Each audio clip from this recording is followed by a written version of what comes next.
Ciao e benvenuto al Pegno. Au Taimi! Or bonjour, bienvenue à la promesse, au secours. Or even, hallo, willkommen zu das Versprechen, Hilfe! Now, the reason I'm demonstrating my limited linguistic skills is to try to get you to consider the Brexit talks from the other side and show how the pledge might even be seen in Italy, France or Germany. Because anyone who thinks the Eurozone is a land of lei and Honig is deluded. In Germany, Angela Merkel's embattled and creaking coalition close to collapse after the party which props her up lost badly in the Bavarian elections on Sunday. They'd been in power there since 1950, but in part lost as much of the electorate swung to the anti-immigrant AFD. In France, one-time Liberal poster boy Emmanuel Macron now has his lowest popularity rating ever, and near-bankrupt Italy has a government led by a party set up less than 10 years ago by a former comedian. Now, I've not even mentioned Austria and Hungary in the grip of far-right parties, and Spain and Greece, who sailed close to economic collapse. Europe is in flux and increasingly gripped by far-right ideologies that loathe the idea of the EU. So, perhaps those EU leaders might care to focus on problems in their own back, Giardino.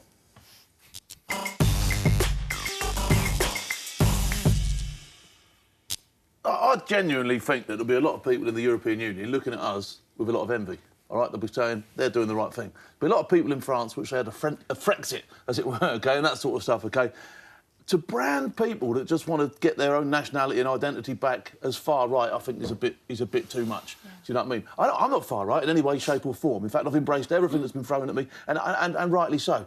So all I want to see is us stand on our own 2 feet as a country. If you looked on it like this, it's easier to keep a small bed made than what it is a massive one. Do you know what I mean? So you can look after yourselves a lot better as an individual as what you can when you're trying to concentrate. It's just look after yourselves, and then you can do all your dealing and shenanigans around that. But number one, the most important place to me is the UK. Do you see what I'm saying? And I think you're right. I think there's a lot of people out in Europe at the moment looking and going, that's not a bad idea, that. Do you know what I mean? I wish we should have a go at that. Trevor, do you think perhaps some of the EU leaders need to look back home? Well, I was about to say Achtung on the...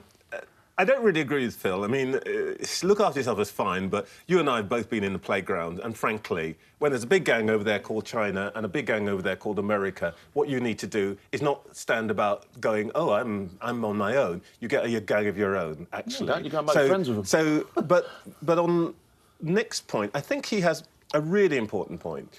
I'm a Remainer, everybody knows that.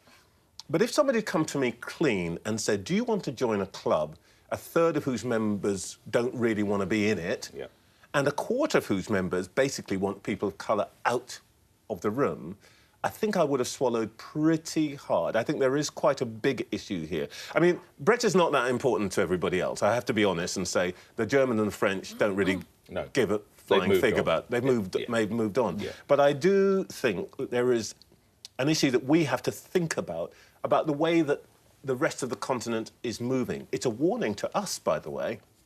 I mean, we've been lucky and we've done well to keep out of that stream.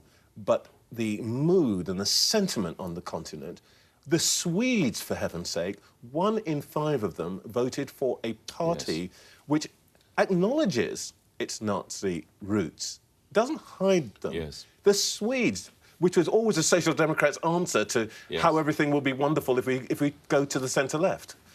Before we bring in Afua, you mentioned Nazis. Can I play you this clip, please? This is Sky News correspondent Diana Magnay speaking with a neo-Nazi. More on him after we see this clip. So, I mean, this clearly says, I love Hitler, and 88 is known to be a number that represents Hitler and the Third Reich.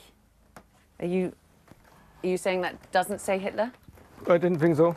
You don't think so? No. You could have chosen other letters. Ja, ein H, ein T, ein L oder ein R.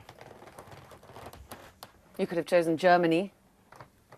Sky News correspondent Diana Magnay speaking to Tommy Frink, a neo-Nazi, according to Germany's domestic intelligence agency, and that was shot at his pub and shop. You see something like that, Afra, and that must chill anybody's I mean, blood. there's a specific context there, because it's illegal in Germany to support Hitler or Yeah. the Nazis. So I can see, I mean, that was ludicrous. Clearly it says Hitler. He can't say that because it's a criminal offence. But that's my worry about the far right. I know. I mean, Phil questions it a bit. know you're preaching to the choir when you talk about being worried about the far right. I'm horrified by what's happening in Hungary, Austria, Sweden and Italy. You And know, why is the it list happening? goes on. Well, I think that there are big questions. It's not just Europe. It's not just Western or Eastern Europe. The entire world is experiencing, look at India, got Australia, a populist surge. And I think that has a lot to do, and I've said this before, with globalisation, with the fact that we have had huge social change, that identities have been globalised and people don't have globalised senses of identity. They have national or local or ethnic identities and they want to see that reflected in the way that they live. And I think that is a problem that our governments haven't answered.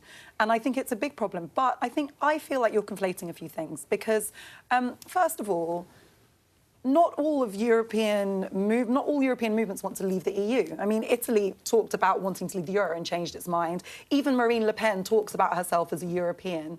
And Germany, well, the CSU lost support in Bavaria, but they lost it primarily to the Greens. The Greens did do well, I Not agree, to the yeah. AfD, but the AfD and the extreme right is a better, problem. yeah. Well, the AfD came out of nowhere and they're up to 10% They did. already. There's no denying the trend of the far right across Europe. I think the issue for someone like me, as a Remainer as well, is that I'm not a huge fan of the EU. You know, the reason that I didn't want to leave is not because I get up every day and love the EU. I think it's got lots of very deep structural problems. It's just that our reasons for leaving make me very suspicious.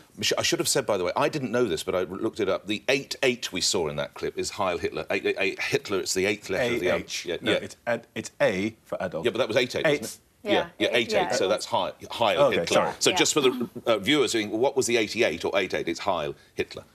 Isha.